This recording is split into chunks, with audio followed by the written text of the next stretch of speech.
하나님께서 저와 여러분에게 주시고자 하시는 오늘의 말씀의 제목은 영향력 있는 인생이라고 하는 제목으로 말씀 전하기를 소원합니다.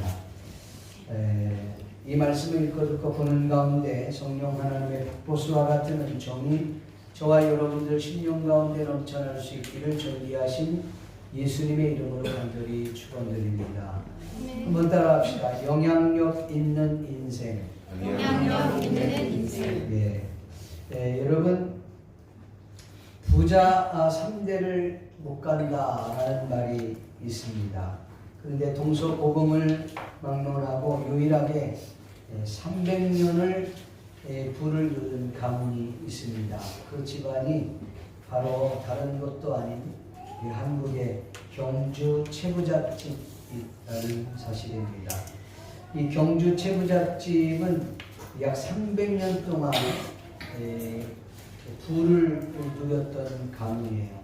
그래서 한국에는 경주 채부잣집 300년 부를 누릴 수 있는 비결이라고 하는 그런 책도 나와 있습니다.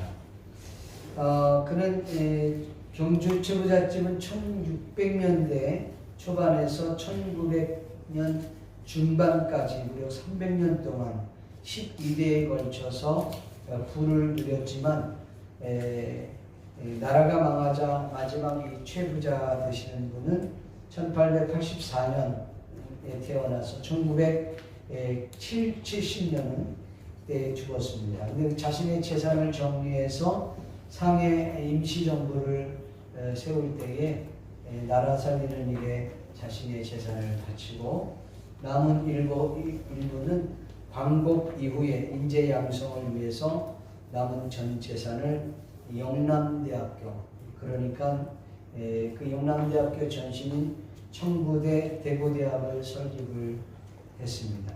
그래서 지금 영남대학교에서 그분의 재산을 관리하는 그런 합니다. 비록 만석 재산은 다 사라졌지만 그가 남긴 한국적 가진 자가 없는 자를 위해서 또 높은 신분을 가진 자가 낮은 신분의 가진 자에 대한 책임을 담당하는 그 일을 몸소 실천했던 분이라고 생각을 합니다. 그렇게 살다가 세상의 역사 뒤에 사라지긴 했지만 그가 얼마나 귀한 일을 했는지 그것을 후대 사람들에게 소개하는 내용이 있어서 잠깐 여러분에게 소개해 드릴까 합니다. 그 채부잣집 가문이 그렇게 부를 누릴 수 있었던 비결이 6가지가 되는데 그걸 보고 저는 깜짝 놀랐습니다. 그게 전부 다 성경에 나오고 있다는 것이죠. 그러니까 성경대로 살았다, 그렇게 보면 됩니다. 첫째는 절대 진사 이상의 벼슬을 하지 말라. 이게 첫째 비결입니다. 품위 유지를 위해서 제일 낮은 벼슬인 진사 벼슬 정도는 괜찮지만 이 이상의 것들을 추구하게 되면 이 벼슬은 탐을 내게 마련이라는 것입니다. 왜냐하면 이 벼슬은 높이 오르면 오를수록 정쟁에 휘말리기 때문에 그러면 가정이 파탄이 날 수밖에 없다는 것이죠. 그래서 가능하면 높은 지위를 추구하지 마라. 성경에도 그렇게 말하고 있습니다.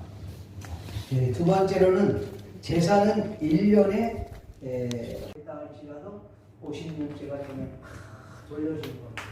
다시 원래 모습으로 돌아가게끔 했다는 것입니다. 이게 성경의 원리 중에 하나죠. 그러니까 남의 것들을 아플 때 힘들 때 착취하거나 갈취하는 일은 하지 말라. 5번째는 가문의 며느리가 시집을 오면 3년 동안은 낡은 무명 옷을 입도록 했다는 거죠. 여러분 이게 지도자입니다. 지도자는요, 그러니까 큰 부잣집의 맏며느리가 되는데 그가 흥청망청 쓰게 되면 안 된다는 거예요. 그래서 정말 한 3년 동안은 무명의 옷을 입고 살으라는 거죠. 얼마나 힘들고 불편하겠습니까? 그 불편한 것을 내가 알아야 가난하고 힘들고 어려운 사람들을 돌볼 수 있는 마음이 생긴다는 것이죠. 참 멋있는 부분이죠. 성경에 이야기하는 내용과 같습니다. 그 다음에 6번째는 흉년에는 양식을 풀어 사방 백리 안에 굶어 죽는 사람이 없도록 해라. 네. 그리고 늘 그걸 백리 안에 자신의 그 집 백리 그 근처에는 사방 굶어 죽는 사람이 없도록 쌀을 푸는 흉년제. 그리고 그 집 문 앞에는 늘 쌀떡에 쌀을 이렇게 가득 담아놔서 사람들이 힘들고 어려움이 와서 퍼서 마음껏 퍼는 것보다는 자기 하루 일과에 먹을 양을 퍼서 갖고 갈 수 있도록 그렇게 365일 동안 해놓았다는 것이죠. 그랬더니요, 정말 힘들고 어려운 위기가 왔을 때 오히려 그들을 도와주고 도적질을 했던 도적배들이 왔다가도 채부잣집은 보호해주고 가는 그런 역사가 있었다고 합니다. 여러분, 그가 평생 살면서 한 가지 마음의 좌우명으로 삼았던 게 있다는데 어떤 스님이 그런 얘기를 했다는 거예요. 그분이 뭐라고 얘기했냐면 재물은 분뇨, 똥과 같아서 한 곳에 모아두면 악취가 나지만 그 분뇨를 골고루 뿌리면 거름이 되는 법이다. 그런 얘기를 했다는 거예요. 여러분, 성경에 그런 얘기 있죠. 여러분, 모으면 모을수록 그것이 부가 될 것 같지만 부가 되지 않습니다. 나눌 때 하나님의 역사가 나옵니다. 그래서 구약 성경에 보면요, 이스라엘 백성들은 어떤 농사를 질 때도 다 추수할 때 전부 다 추수를 하지 않습니다. 그냥 일부분은 남겨둡니다. 왜? 가난한 자들이 와서 가져갈 수 있도록. 그리고 제가 그 EBS인가요? EBS에서 유대인에 대해서 이제 촬영했던 내용이 되는데 안식일이 되면 금요일 날 이 밤쯤 돼서 일을 하던 상인들이 과일을 판다든가 이렇게 되면요, 과일을 팔다 말고 그냥 그 남은 과일들을 그냥 다 먹어요. 왜 그렇게 놓고 가냐 했더니 가난하고 힘들고 어려운 사람들이 가져가는 거예요. 우리는 상상이 안 되는 거예요. 그냥 내버려 둔 거예요. 채소도 그냥 맡겨둬요. 그러면은 가난한 자들이 가져가서 먹을 수 있다. 그래서 제가 그걸 보면서 확실히 우리와는 다른 생각을 갖고 있구나, 그런 생각을 하게 됐습니다. 여러분, 오늘 우리가 영향력 있는 인생을 산다라는 것은 그냥 살 수 없습니다. 오늘 저와 여러분들이 능력이 있어야 영향력 있는 삶을 살게 되는 줄로 믿습니다.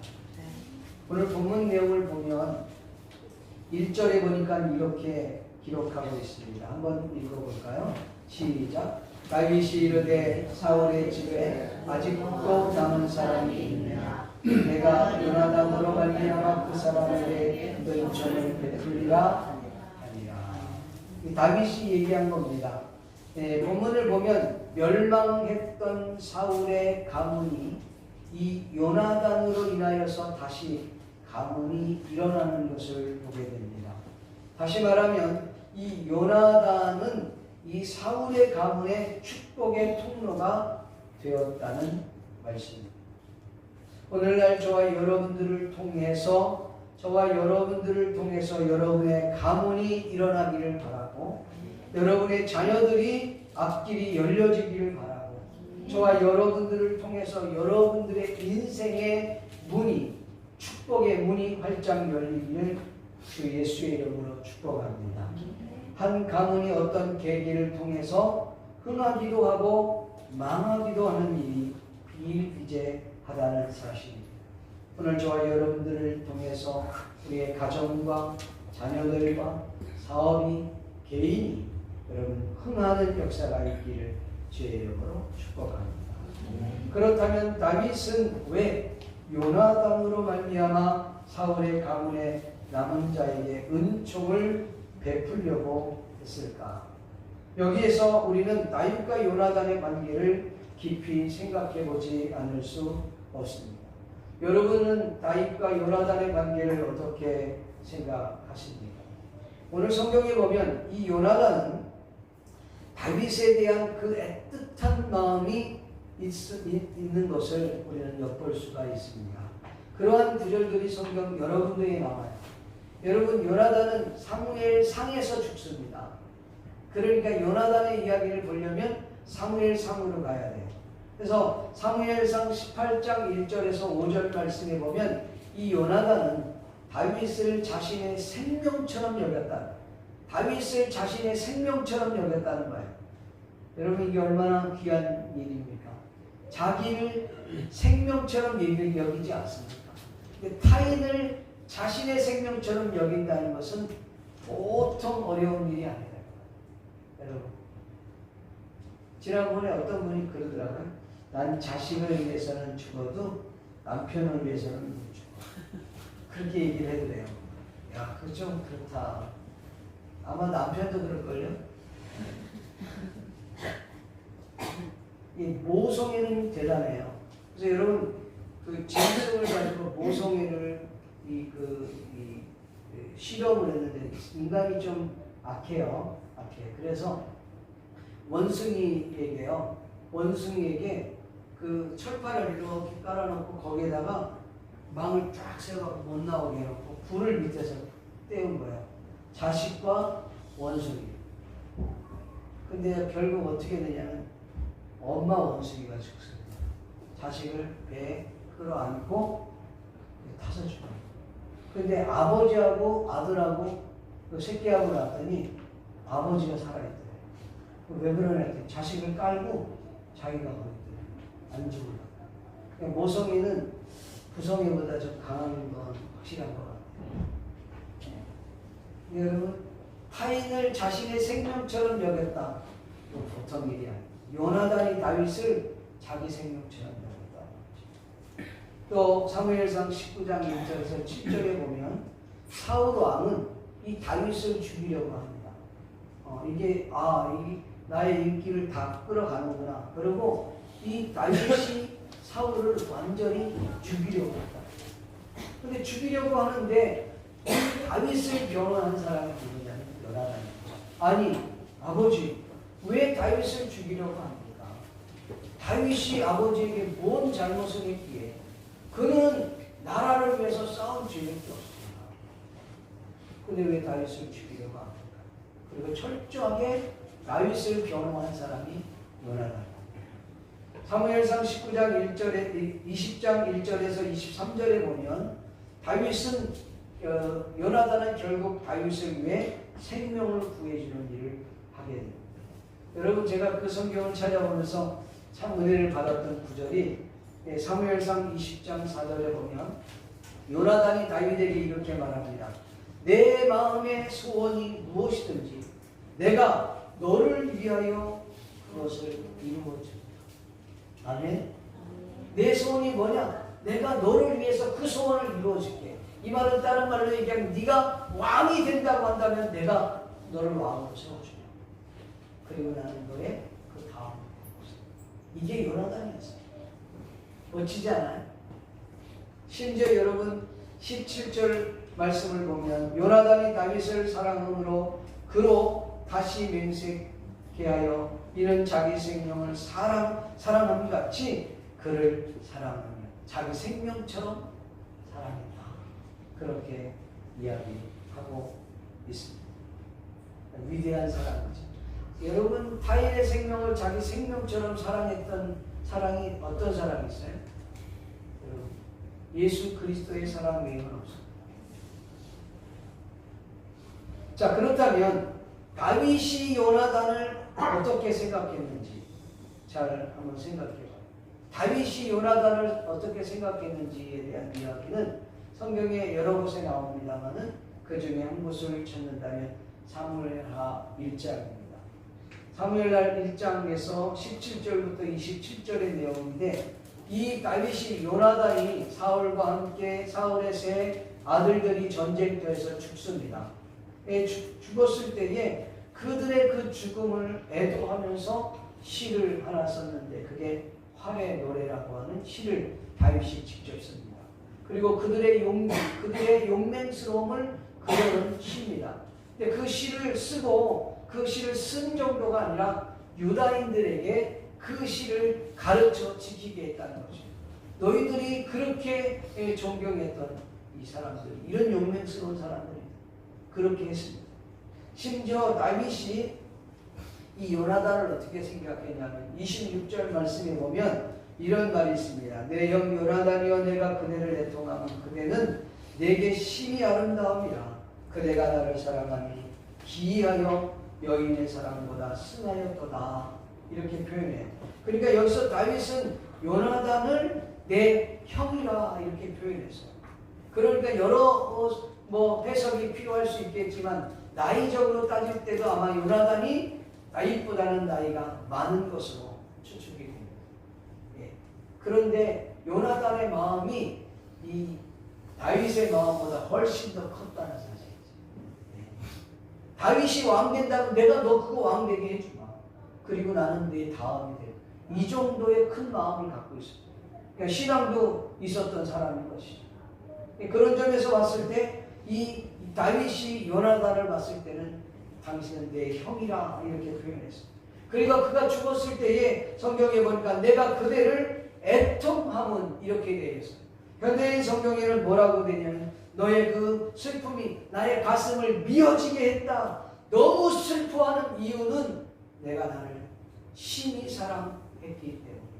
얼마나 사랑했느냐면 마치 여인을 사랑하는 것보다, 여러분 남녀의 사랑에서 남자가 그 여인을 사랑하는 것보다 더 나를 사랑한다.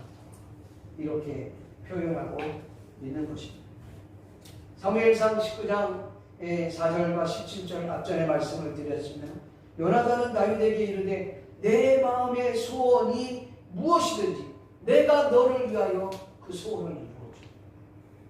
자기의 생명을처럼 다윗을 그렇게 여겼다는 것입니다. 이와 같은 내용을 살펴보면 이 다윗이 얼마나 요나단에게 신세를 졌고 요나단에게 사랑을 받았는지를 우리는 알 수가 있고, 다윗 또한 요나단을 얼마나 사랑했는지를 우리가 알 수 있는 내용입니다. 다윗이 왜 요나단으로 말미암아 사울의 가문에 살아남은 자가 있는지를 굳이 찾아내서 그에게 은총을 베푸려고 했는지 그 이유를 여러분들이 아셨을 줄 압니다. 다윗은 요나단으로 인하여 분에 넘치는 사랑을 받았기에 그 은혜를, 그 사랑을 조금이라도 보답하기를 원했던 것입니다. 다윗은 지금 이스라엘의 왕이 되었어요. 인간적으로 생각해 보면 어쩌면 요나단이 없이는 다윗이 왕이 될 수 없었어요. 왜냐하면 사울이 그를 죽이려고 음모를 꾸며냈을 때에 그때의 그 자리에서 이 요나단이 다윗의 생명을 건져주거든요. 물론 하나님께서 요나단으로 하여금 다윗을 돕도록 하였기 때문에 다윗이 살아난 것이겠지만 어쨌든 구체적으로 생각해 보면 다윗이 왕이 될 수 있었던 것은 요나단의 역할이 대단히 컸다는 사실입니다. 그래서 다윗은 조금이라도 자신이 받은 그 은혜와 그 사랑을 받기를 원했다는 것입니다. 사랑하는 성도 여러분, 저와 여러분들이 어떻게 보면 이 다윗 못지않게 예수 그리스도께 받은 사랑, 예수 그리스도께 받은 그 은혜와 축복이 있다는 사실을 깨닫기를 주의 이름으로 축원합니다. 예수님께서 우리를 사랑하시되 끝까지 사랑하셨다 말씀하십니다. 죽기까지 우리를 사랑하셨다고 말씀하고 있습니다. 성경은 우리에게 이렇게 말씀합니다. 우리가 위대한 사람일 때 우리를 사랑했다 그렇게 말하지 않습니다. 우리가 정말 대단한 존재였을 때 우리를 사랑했다 그렇게 말씀하고 있지 않아요. 성경 로마서 5장 8절에 보면 그런 말씀이죠. 우리가 아직 죄인 되었을 때 그랬어요. 그러니까 우리는 위대할 때, 대단하게 잘 나갈 때, 부유할 때, 굉장한 존재일 때 우리를 사랑한 것이 아니라 죄인일 때 우리를 사랑했다고 주님은 우리에게 말씀하고 있는 것입니다.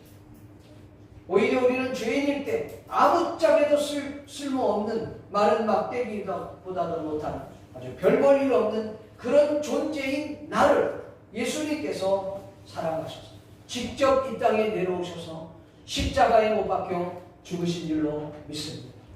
그리고 그 예수님이 3일 만에 무덤에서 부활하시고 나 때문에 우리를 위하여 처소를 예비하기 위하여 하늘나라 올라가셨다가 우리를 위하여 다시 재림하실 것을 주님이 약속해 주신 분이 예수 그리스도인 줄로 믿습니다. 이게 복음인 줄 믿습니다. 믿습니까? 이게 굿뉴스입니다. 이것이 오늘날 저와 여러분에게 희망이 되는 줄로 믿습니다. 아멘입니까? 저와 여러분들이 그 예수 그리스도로부터 넘치는 사랑을 받았기에 우리가 이 갚을 길 없는 이 은혜를 오늘 저와 여러분이 가까이 있는 바로 내 옆에 있는 이웃들에게, 동역자들에게, 연약한 이들에게 그 사랑을 나누어 주어야 할 줄 믿습니다. 아직도 주님을 알지 못하는 이들에게 이 사랑을 전하지 않으면 안 되는 우리의 사명이 있는 줄로 믿습니다. 아멘. 자, 성경에 보면 여호와 하나님을 왕으로 모시면 여러분 영향력 있는 삶을 살 수 있게 되는 줄로 믿습니다. 이전의 과정들을 쭉 한번 정리해 보려고 하는데 다윗이 이스라엘 왕이 됩니다. 그러니까 이스라엘의 두 번째 2대 왕이 되었습니다. 2대 왕이 되었을 때 공식적인 첫 사업이 뭐라고 그랬죠? 하나님의 괴를 다윗성으로 모셔오는 사업을 했다는 것입니다. 여러분 하나님의 괴를 다윗성으로 모셔오는 데는 여러 가지 우여곡절이 있었습니다. 처음에는 다윗이 부푼 마음을 가지고 하나님의 괴를 다윗성으로 모셔오는구나 하고 사람들을 어마어마하게 준비해서 그 군인들을 대동하고 제사장들을 대동하고 3만 명이 넘는 그 엄청난 군인들과 함께 데려온 그 법궤를. 근데 순회에 끌고 오다가 이 소가 이렇게 펄쩍 뛰니까 이 하나님의 괴가 떨어질 것 같으니까 웃사라는 사람이 그걸 만졌다가 죄인된 손으로 그 하나님의 거룩한 괴를 만졌다가 그 자리에서 하나님과 충돌하여 죽었다. 다윗이 너무나도 두렵고 떨려서 하나님의 법궤를 모셔오는 것을 스탑합니다. 그래서 하나님의 법궤는 다윗성으로 들어오지 아니하고 오벳 에돔의 집으로 들어가서 3개월 동안 머무는 동안에 하나님이 그 가정에 복을 더한 줄로 믿습니다. 여러분 가정에 하나님의 괴가 머무기를 축원합니다. 이 교회 하나님의 괴가 머물 수 있기를 주의 이름으로 축원합니다. 하나님의 괴가 머문다는 것은 하나님의 영광이 머문다는 의미예요. 엘리 제사장의 그 가문에 하나님의 괴가 있었을 때에 영광이 있었는데 하나님의 괴가 블레셋에 뺏기고 난 이후에 그 가문의 영광이 사라졌다. 그러니까 다윗이 이 오벳에돔의 집에 하나님이 복을 주셨다고 하니까 다시 용기를 내어서 하나님의 괴를 모셔오는 일에 성공을 합니다. 여러분 하나님의 괴가 다윗성으로 모셔오는 것에 대한 이야기를 우리는 좀 더 깊이 생각해 볼 필요가 있습니다. 그 말은 무슨 말이냐면 이스라엘 왕이 내가 아니라 이스라엘 이 다윗성에 모시고 왔다는 것은 이스라엘의 왕은 하나님이십니다. 당신이 이스라엘의 왕이십니다라고 고백하는 것이라는 것이죠. 믿습니까? 여러분 이건 대단히 중요한 내용이에요. 오늘날 우리가 신앙생활하면서 하나님이 나의 주인입니다. 하나님이 나의 왕이십니다. 하나님이 우리 집안의 주인이십니다. 왕이십니다. 이 고백이 있을 때 우리의 신앙의 첫 출발이 가능한 겁니다. 이 신앙이 없고 내가 왕이고 내가 주인인 경우에는 그건 신앙생활이 아니라 미안하지만 종교생활입니다. 아무리 우리가 오랜 시간 동안 교회를 다녔다 할지라도 종교생활에 불과합니다. 하나님이 나의 왕. 내 인생은 내 것이 아니라 주님의 것입니다. 우리의 가정은 내 것이 아니라 주님의 가정입니다. 우리의 자녀가 내 자녀가 아니라 하나님이 자녀, 하나님께서 나에게 잠깐 동안 맡겨놓은 자녀라는 사실, 우리가 그것을 잊어버려서는 안 된다는 것이죠. 여러분, 내게 있는 물질이 내 것이 아니라 하나님께서 나에게 맡겨준 재물이라는 사실을 잊지 않아요. 이 몸이 내 몸이 아니라 하나님께서 나에게 맡겨준 몸이라는, 그렇기 때문에 건강도 잘 관리해야 될 사명이 우리에게 있다는 사실. 만약에 내가 주인이고 내가 내 인생의 왕이라고 생각한다면 신앙의 첫 출발 단추를 잘못 끼고 있는 것입니다. 그것은 결국 종교 생활입니다. 사랑하는 성도 여러분, 여러분은 신앙생활을 하고 계십니까? 아니면 종교 생활을 하고 계십니까? 내 인생의 주인이 누구인가 분명하게 설정하지 않으면 안 된다는 것이죠. 당신의 왕, 당신의 주인은 누구십니까? 다윗은 여호와 하나님을 이스라엘 왕으로 모시고 난 이후에 하나님께서 지난주에 말씀드렸던 것처럼 다윗은 어디로 가든지, 다윗이 어느 곳에 있든지 여호와께서 다윗으로 하여금 이기게 하셨다. 할렐루야. 주변국들과 싸움을 청하여 다윗이, 여러분, 얼마든지 블레셋과의 받은 은혜가 있었기 때문에 싸움하지 않을 수 있고 무슨 조약을 맺어갖고 서로 좋은 관계를 맺을 수 있음에도 불구하고 하나님의 명령은 그걸 원치 않았습니다. 그렇기 때문에 그 감정을 제거한 채 가장 먼저 블레셋을 칩니다. 그래서 블레셋을 치고 블레셋의 땅들을 차지하고 그들로부터 조공을 받게 됩니다.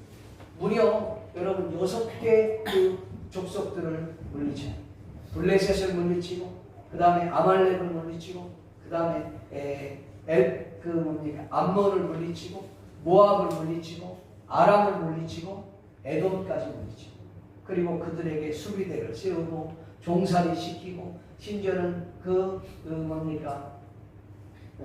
조공을 바치냐, 엄청나게 이 다윗의 시대가 도래하게 되었다는 것입니다.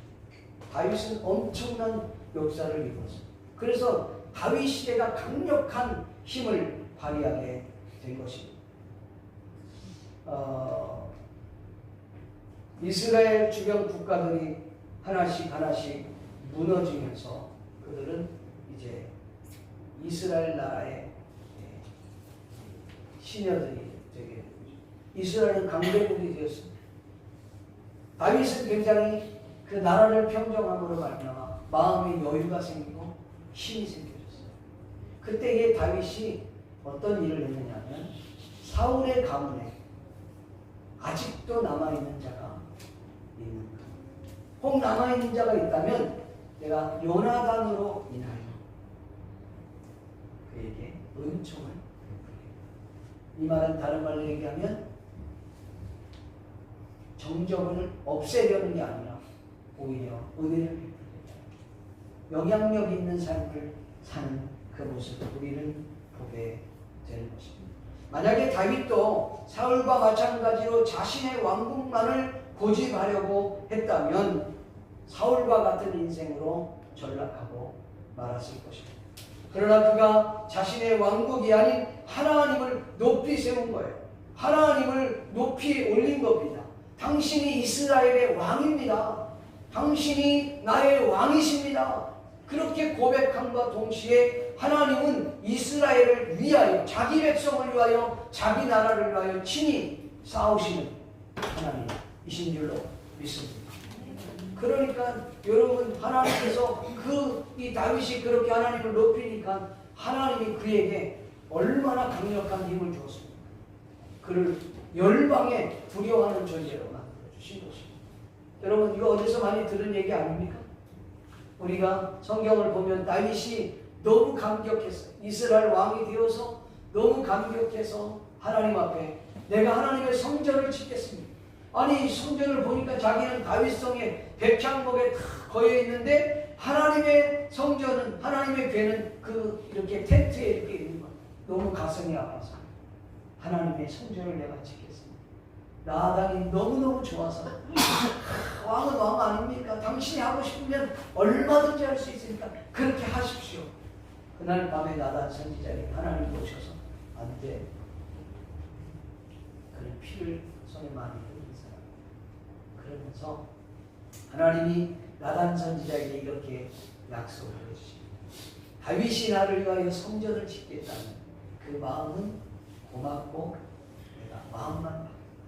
그러나 내가 다윗에게 이렇게 약속한 첫째, 그래서 하나님께서 그 성전은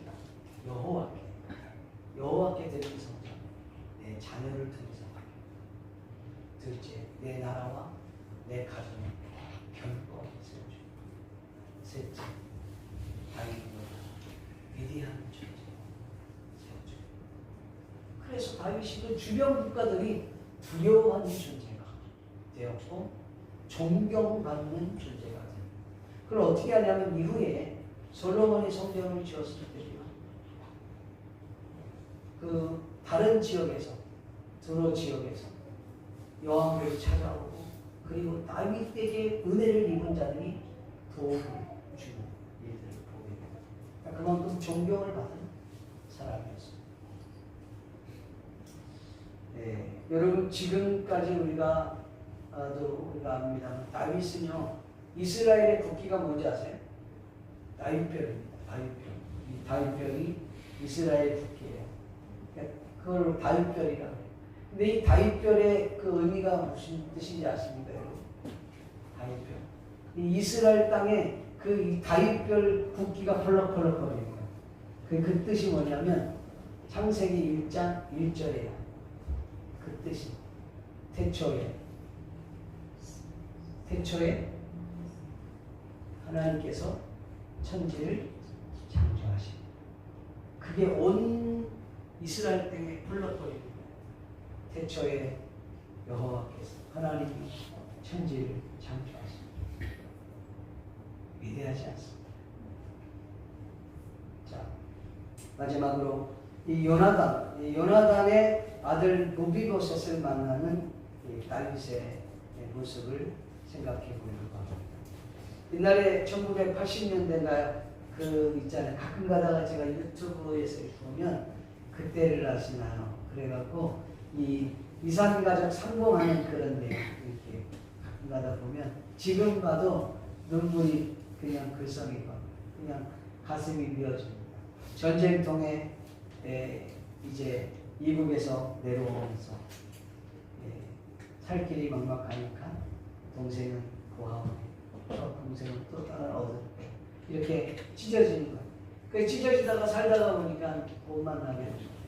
80년대에 그런 이산가족 상봉도 있고 또 이 이산가족이 되어서 남한이 넘어오면서 뿔뿔이 흩어지면서 형제들이 못 만나는데 방송을 통해서 만나는 장면들을 우리가 보게 됩니다.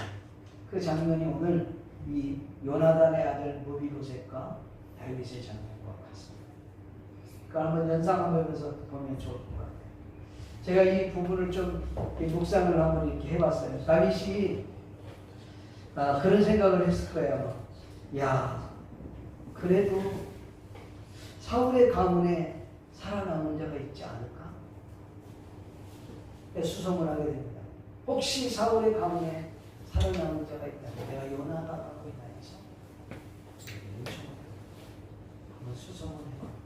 수송을 해보라 그러니까 깜짝 놀랐어요. 왕, 이런 사람이 있습니다.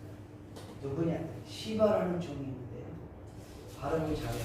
시바. 원래 이름 자체가 이게 사실 그래요. 시바 여가 못된 놈이거든요. 나중에 나오지만 이름을 잘 해요. 시바. 얘가 있습니다. 누굽니까? 이 사람이 사울의 종. 그 사람에게 물어보고 나오거든요. 그래? 하고 알아봤더니 사울의 가문에 살아남은 자가 있습니다. 누구냐? 요나단의 아들 무비보셋이 있습니다. 그게 어디 있냐? 암냐에 마귀에 있어. 그거를 다윗에게 얘기했더니 다윗이 막 가슴이 뛰는 거야. 다른 것도 아니고 그냥 사울의 가문에 그냥 살아남은 자 그 어떤 누가 있으면 거기에 은총을 베풀려고 했는데 다른 사람과 자신의 형 요나단의 아들 눈물이 쏟아지지 않으면서 가슴이 막 쿵덕쿵덕 뛰면서 빨리 데리고 와. 아마 다윗은 그 자리에 앉아 있을 수 없었을 겁니다. 그걸 기다리면서. 그런데 성문이 열렸겠지. 왕이 거하고 있는 그 자리에 문이 쫙 열렸는데 다리를 쩔뚝쩔뚝거리고 한 청년이 다윗의 눈을 의심치 않아. 근데 그 모비보셋은 전쟁통에 유모가 그 모비보셋을 안고 도망가다 5살 때쯤에 도망가다가 떨어뜨려갖고 다리가 부러지면서 장애가 됐어요. 다리를 쩔뚝쩔뚝거리면서 다윗 앞에 오는데 다윗 앞에 서 있는 이 모비보셋은 너무나도 초라하고 부들부들 떨고 그의 목소리에는 그 두려움이 가득 차 있는 목소리였어요. 그때 다윗이 그 모비보셋을 향하여 이렇게 얘기합니다. 두려워하지 말라. 내가 너의 아버지 요나단을 생각하여 너에게 은혜를 베풀려고 너를 불렀다. 내가 너의 할아버지 사울의 소유했던 땅을 모두 너희에게 돌려주고 또 내가 너를 항상 내 식탁에서 먹도록 하겠다. 제가 현대인 성경을 읽고 그랬더니 이 모비보셋이 이렇게 말합니다.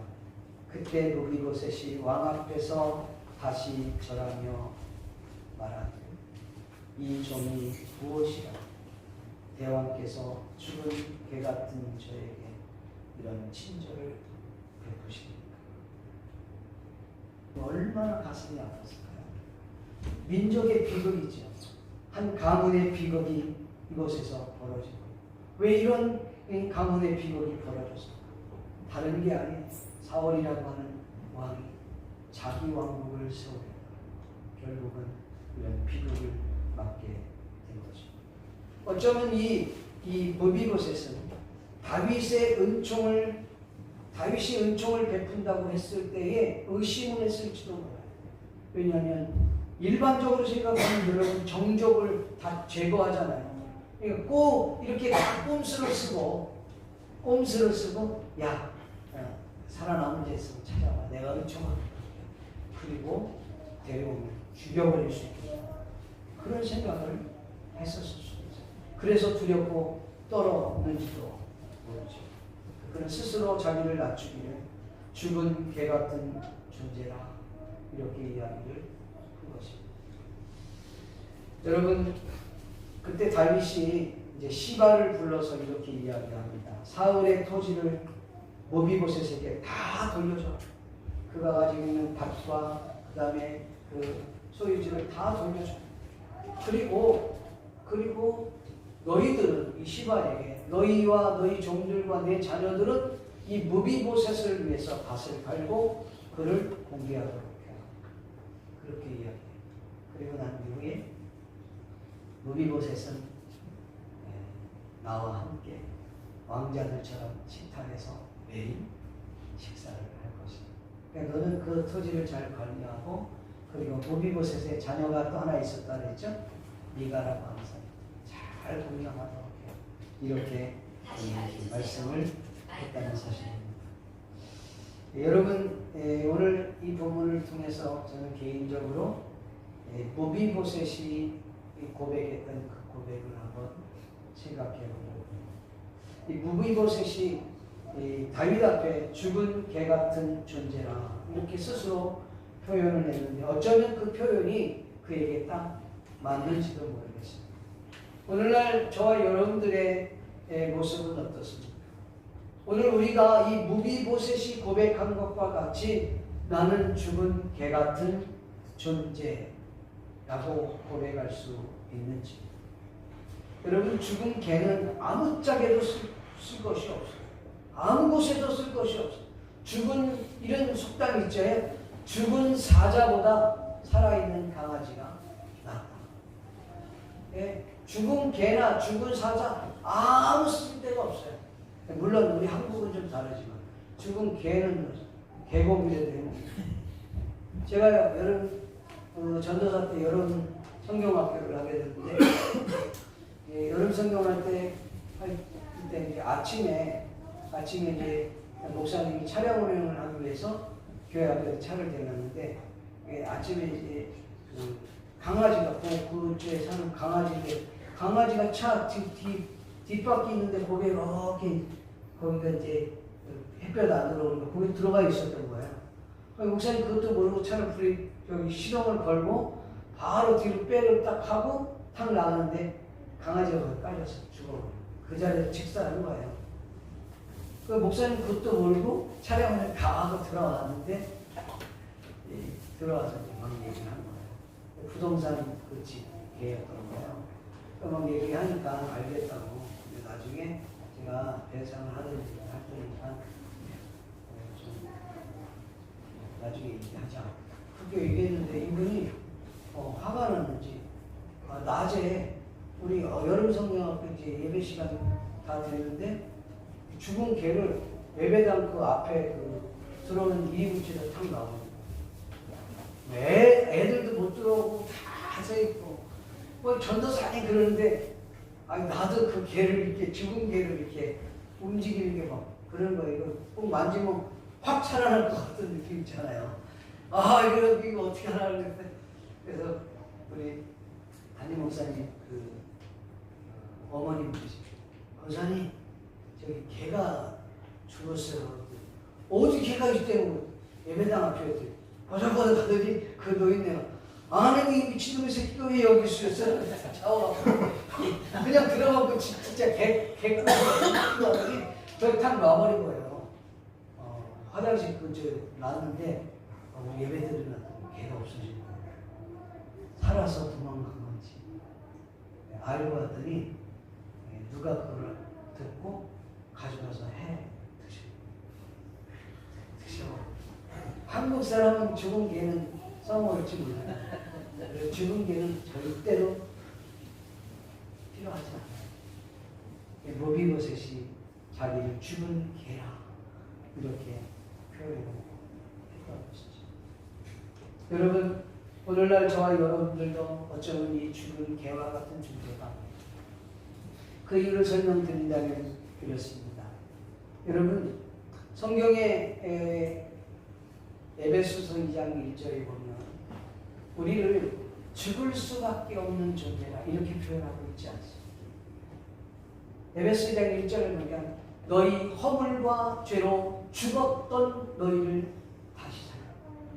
그러니까 우리는 죽을 수밖에 없었던 것이 아니라 이미 완전히 죽어서 이제는 더 이상 살아날 소망이 없는 나에게 예수 그리스도께서 다시 살려주신 줄로 믿습니다. 그러니까 우리의 주인이 그 주님이라는 사실을 우리는 고백하지 않을 수 없다는 것이죠. 그러니까 죽었어요 이미. 죽은 존재를 어떻게 해요? 죄로 말미암아 죽었단 말이에요.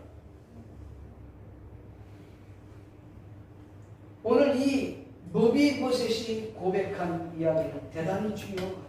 그러니까 죽은 것은 아무 짝에도 쓸 곳이 없는 거예요. 죄로 말미암아 이미 죽었던 우리가 예수 그리스도로 말미암아 제2의 인생을 살아나게 된 것입니다. 이건 전적인 하나님의 은혜라는 것이죠. 성경은 우리에게 이렇게 말씀하고 있습니다. 너희가 그 은혜를 인하여 믿음으로 말미암아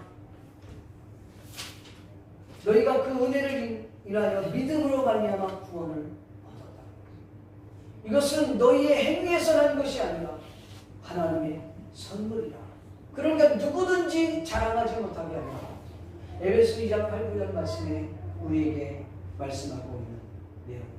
그러니까 죽었던 우리에게 하나님의 은혜가 임함으로 인하여 우리가 살아나게 된 줄로 믿습니다.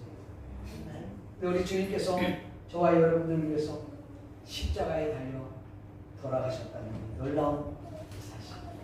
여러분 이것을 여러분 마음에 믿기를 축원합니다. 전에 말씀을 드렸던 것처럼 로마서전 8절에 보니까 우리가 아직 죄인 되었을 때, 우리가 위대할 때가 아니에요. 우리가 대단한 존재일 때가 아니에요. 굉장한 위인이었을 때 우리를 던진 게 아니라 죽었던 개였던 나를, 여러분 이미 죽었던 나예요. 이건 이미 우리가 죄인 되었을 때라고 하는 것은 죽었던 개라는 표현이에요. 아무짝에 쓸데없다는 것이죠. 그랬던 저와 여러분에게 하나님께서, 예수님께서 당신의 아들 독생자를 우리에게 보내주셨죠. 그 예수 그리스도를 통해서 구원을 얻게 되었다는 것입니다. 여러분, 이 모비보셋이 죽은 개라고 표현했던 것은 그가 은혜를 입으면서 모비보셋이 다윗에게 다윗의 그 호의를 받아들임으로 인하여 그가 다시 살아날 왕자처럼 다윗과 같이 매일같이 그 왕의 식탁에서 식사를 하고, 성경에는 이 모비보셋을 다윗이 양자로 받아들였다는 말은 없지만 마치 양자처럼 그를 기렸다는 것이죠. 믿습니까? 마찬가지로 오늘 저와 여러분들이 예수 그리스도의 그 호의, 하나님께서 당신의 아들 독생자를 보내주셨을 때 그 예수 그리스도를 내 마음에 모시면 내가 하나님의 자녀가 되고 하나님의 나라에서 주님의 그 식탁에서 기쁨을 누리게 될 줄로 믿는 것입니다. 그 성경에 보면 계시록의 2장 말씀하신 3장 20절에 너희가 내 안에 거하고 내 말이 너희 안에 거하고, 여러분 내가 문 밖에 서서 문을 두드리면 누구든지 내 마음의 문을 열고 내 마음에 그 주님을 모시면 그와 더불어 거하리라. 할렐루야. 이게 우리 주님이 우리에게 약속하신 말씀, 예수 그리스도를 모시고 그 호의를 받아들임으로 인하여 천국에서 왕자와 공주처럼 축복을 누리며 살아가는 저와 여러분이 되기를 축원합니다. 말씀 믿기를 소원합니다.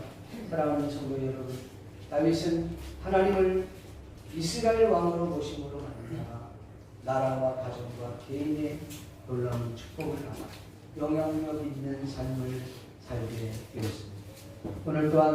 오늘 저와 여러분들 또한 주님을 나의 삶의 주인으로, 나의 인생의 왕으로 모심으로 말미암아 이 땅에서도 당당하게 영향력 있는 삶을 사시는 저와 여러분이 되기를 바랍니다.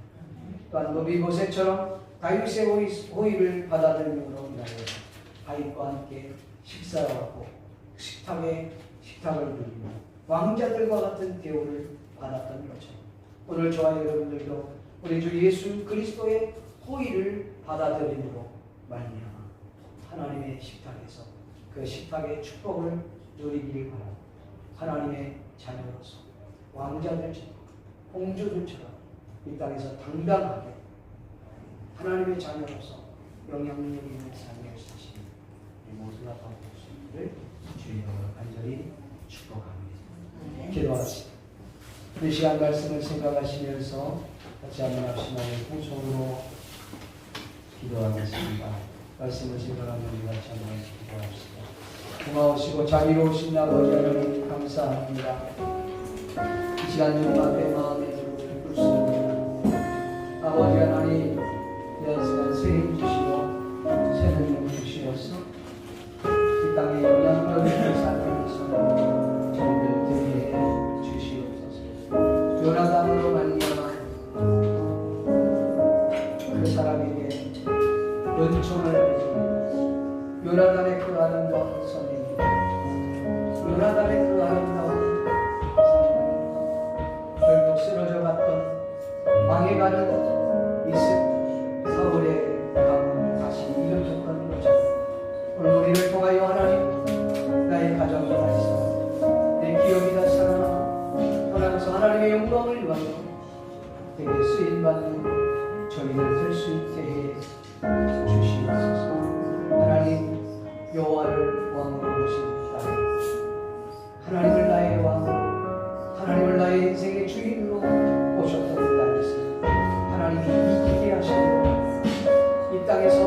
참으로 원수의 집안까지도 돌아보고 영향력을 미칠 수 있었던 것처럼 오늘 우리가 이 땅에서 그 영향력 있는 삶을 살아가는 힘있고 능력있고 하나님의 권세를 가지고 당당하게 이 땅에 살 수 있게 도와주시옵소서. 아버지 하나님 바라고 기도합니다. 하나님 아버지께서 은혜를 부어주시고 축복하여 주시옵소서. 온전히 주님만 영화롭게 저희들 되게 해 주시옵소서.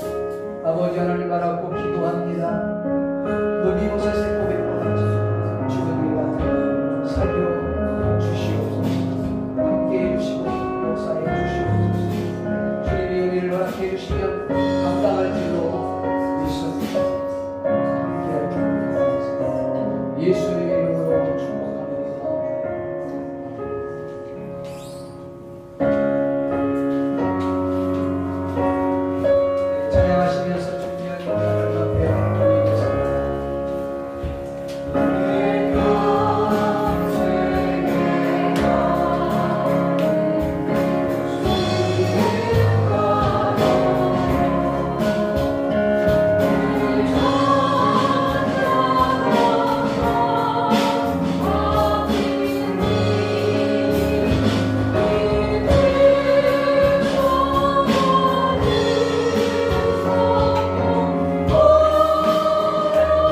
능력 있는 삶을 살게 해 주시옵소서. 주님을 나의 마음으로 모시고 이 땅에서 당당하게 하나님의 자녀로서 역할을 감당하게 해 주시옵소서. 조용하게 한번 기도드립니다.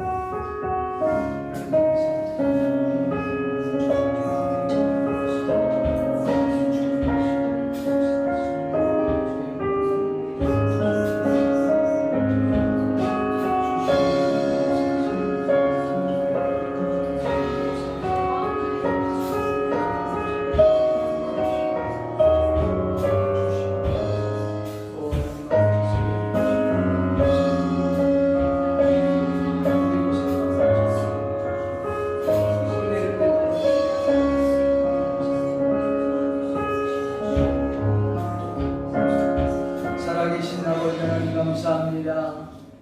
하나님이 드려진 예물을 주님이 축복하시고 이 예물이 쓰여지는 것마다 주님의 큰 영광과 능력이 나타날 수 있도록 도와주시고 하나님의 거룩한 나라에 위하여 귀하게 값지게 쓰임받을 수 있도록 도와주시며 드려진 예물 하나님 축복하옵소서. 드려진 손길을 축복하여 주옵소서. 개인과 가정과 사업터에 주님이 함께하시고 저들 직장에 주님이 함께하시고 사는 날 동안 질병 때문에 고통당하지 않고 물질 때문에 가라지 않도록 하나님께서 만복의 복을 허락하여 주시며 하늘문을 열어주셔서 영적인 것과 떠나버려 육체적인 것도 쏟아부어 주시옵소서. 하나님의 교회가 날마다 부흥하여 주의 영광을 돌리며 더 많은 하나님의 교회와 더 많은 추구하는 영혼들을 살리는 일에 앞장서는 복된 교회가 되게 해 주시옵소서. 감사를 드리고 예수님의 거룩하신 이름으로 기도하옵나이다. 여호와는 내게 복을 주시고 너를 지키시기를 원하며 여호와는 그의 얼굴을 내게 비추사 은혜 베푸시기를 원하며 여호와는 그 얼굴을 내게로 향하여서 평강 주시기를 원하노라. 지금은 우리 주 예수 그리스도의 은혜와 하나님 아버지의 크신 사랑과 성령님의 강화 감동으로 교통하신 오늘 이 자리에 모인 모든 하나님의 자녀들 머리 위에 지금부터 영원토록 함께 있을지어다.